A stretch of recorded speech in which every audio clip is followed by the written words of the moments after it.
और यूपी से इस वक्त की बड़ी अपडेट सामने आ रही है और ये अपडेट राज्यसभा चुनावों से जुड़ी हुई। अखिलेश यादव ने पल्लवी पटेल से आज बातचीत की और इस बातचीत का नतीजा ये निकला है कि पल्लवी पटेल सपा प्रत्याशी के पक्ष में वोट डालने के लिए तैयार हो गए। यानी कि जो खींचतान चल रही थी गठबंधन के अंदर वो अब सुलझती हुई दिख रही है। कल इंडिया गठबंधन के तहत समाजवादी पार्टी और कांग्रेस में सीटों का बंटवारा सामने आया और आज पल्लवी पटेल सपा उम्मीदवार के लिए वोट डालने के लिए राजी हो गए हैं। इस वक्त की बड़ी अपडेट हम आपको बता रहे हैं। लखनऊ से पल्लवी पटेल का बयान सामने आया है। उन्होंने कहा है कि मैं रामजी लाल सुमन के पक्ष में वोट डालने के लिए तैयार हूं। यानी कि पीडीएफ फार्मूले के तहत अब पल्लवी पटेल रामजी लाल सुमन जो कि तीसरे प्रत्याशी हैं समाजवादी पार्टी की ओर से राज्यसभा चुनावों के लिए, उन्हें वोट डालेंगे। आने वाले वक्त में हमें पीडीए को मजबूत करने के लिए अहम कदम उठाने होंगे, ये बात भी साथ में पल्लवी पटेल ने कही। और इसी के साथ ये तस्वीर साफ हो गई है कि अब समाजवादी पार्टी और अपना दल कमेरावादी का जो गठबंधन है वो लोकसभा चुनावों में कायम रहेगा और अपना दल कमेरावादी को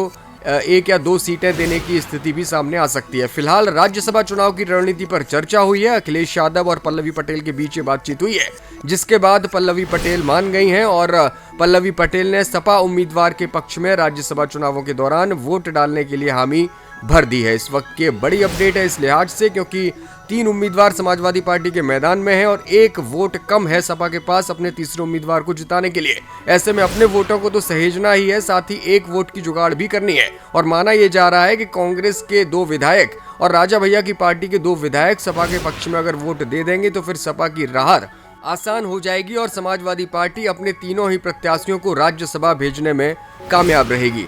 फिलहाल पल्लवी पटेल को लेकर जो अनिश्चय चल रहा था, जिस तरह से पल्लवी पटेल अपने तेवर दिखा रही थी, उसमें अब कम से कम राहत की बात सपा के लिए है क्योंकि पल्लवी पटेल ने पीडीए के तहत रामजी लाल सुमन जो कि दलित वर्ग से आते हैं उन्हें वोट डालने के लिए हामी भर दी है और तो अपना वोट अब वो सपा उम्मीदवार के पक्ष में कास्ट करेंगी राज्यसभा चुनावों के दौरान और इसका फायदा सपा को निश्चित तौर पर इन चुनावों में देखने को मिलेगा।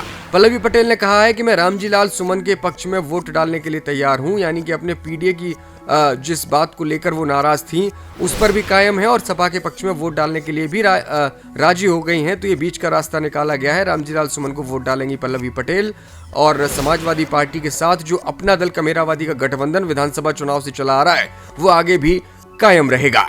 कांग्रेस के 2 विधायकों और राजा भैया के वोट से राज्यसभा में अपने तीनों प्रत्याशियों को जिताने की जो रणनीति है वो समाजवादी पार्टी ने बनाई है और इसी पर अब पार्टी आगे बढ़ती हुई नजर आ रही है। राज्यसभा चुनावों को लेकर अखिलेश यादव और पल्लवी पटेल के बीच आज बातचीत हुई है और राज्यसभा चुनावों को लेकर जो रणनीति है वो बनाई गई है और पल्लवी पटेल को जो शिकायतें थी समाजवादी पार्टी से उसे अखिलेश यादव ने कम से कम फिलहाल के लिए दूर कर लिया है। पल्लवी पटेल ने कहा है कि मैं रामजी लाल सुमन के पक्ष में वोट डालूंगी और आगे हमें किस रणनीति पर बढ़ना है उस पर बातचीत भी जरूरी है क्योंकि हमें पीडीए को मजबूत करने के लिए अब कदम उठाने होंगे। सिर्फ दावों और बातों से काम नहीं चलेगा और आने वाले लोकसभा चुनावों में पीडीए को मजबूत करने के लिए हमें उम्मीदवारों की सूची जो तैयार करनी है वो इस हिसाब से तैयार करनी है जिसमें पीडीए को सर्वाधिक जो प्रतिनिधित्व है वो दिया जाए, कम से कम समाजवादी पार्टी और इंडिया गठबंधन में। फिलहाल की बड़ी अपडेट ये कि पल्लवी पटेल अब समाजवादी पार्टी के पक्ष में राज्यसभा के दौरान वोट डालने के लिए तैयार हो गई हैं।